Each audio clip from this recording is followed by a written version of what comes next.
Yay, it is primary day here in California, and I think 7 or 8 other states, but you need to keep your eye on California and do not move your eye off of California, and I'm going to tell you why.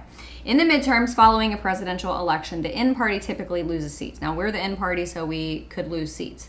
But Democrats need to pick up 23 seats, 10 of which they are hoping to extract from California. Now, I am optimistic because we got a lot of problems here in California. And I know that sounds strange, but these problems stem from Democratic policy, and a lot of people are starting to recognize that.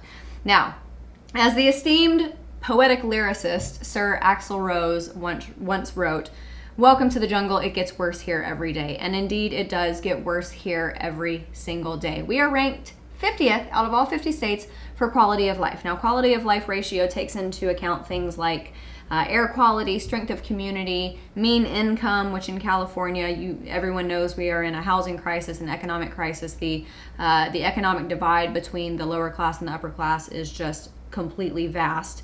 Also, we are on the brink of a public health crisis with the copious amounts of litter and feces, to use a scientific term instead of the term that I want to use. Because of those things, we are on the brink of a hepatitis A epidemic. In 2018 in first world America, yep, that's happening. Also, let's see, we've got a 50-cent gas tax per gallon. We have one of the highest individual income rates in the country at 13.3%. Here in LA County, we have almost a 10% sales tax. Speaking of LA County, 9,000 new homeless people since last year. So California is not doing too well under Democrat leadership. Also key in Axl Rose's lyrics, "Welcome to the jungle." California is a jungle primary, meaning that the top 2 candidates from the primaries advances to the general election, regardless of party. Doesn't matter if it's 2 Republicans, 2 Democrats, 1 and 1, doesn't matter. Those 2 proceed to the general election. Because of what Democrats view as vulnerable seats, there has been a huge slew of Democrats running for these seats, which dilutes the votes among the Democrats. Now, we've got some key districts to look at. District 39, Ed Royce is retiring. Now, this is going to be a pivotal district because you've got 7 Republicans and 6 Democrats, so votes are going to be diluted both ways. District 48 is Dana Rohrabacher's seat, and Republicans are kind of trying to push him out of the way because he's not retiring, but he's said some pretty wacky things lately, so you've got him running against 4 Republicans and 6 Democrats. District 49, that's Darrell Issa's seat. He is retiring. You've got 8 Republicans running against 4 Democrats. So those are going to be 3 seats to look at. Now, here's the thing. Almost all but 2, so we've got 14 seats that are currently held by Republicans right now. I just talked about those 3, 39, 48, and 49. All of the others, except for 2, have this ratio that I'm talking about as far as many Democrats running against 1 Republican. That's going to be really, really good for us. And I'm not talking about just like a slim margin. 4 Democrats, 1 Republican. 4 Democrats, 1 Republican. 6 Democrats, 1 Republican. 6 Democrats, 2 Republicans. So in a lot of these districts, you've got that vote that is going to be spread very, very thin among Democrats. Now, those 3 districts that I was talking about, these are Orange County districts, which is strange because Orange County used to be solidly red, but in 2016, all 3 of those districts went for Hillary Clinton. Not kidding. So let's get down to specifics. In District 48, Scott Baugh is battling Dana Rohrabacher.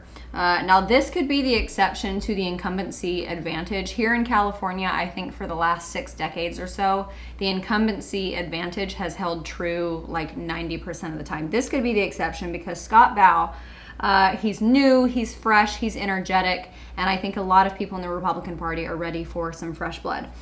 District 49, that's Darrell Issa's seat. So Darrell Issa obviously is retiring. My pick to replace him is Diane Harkey. Darrell Issa has endorsed her as well. Now, her district covers parts of Orange County and parts of San Diego.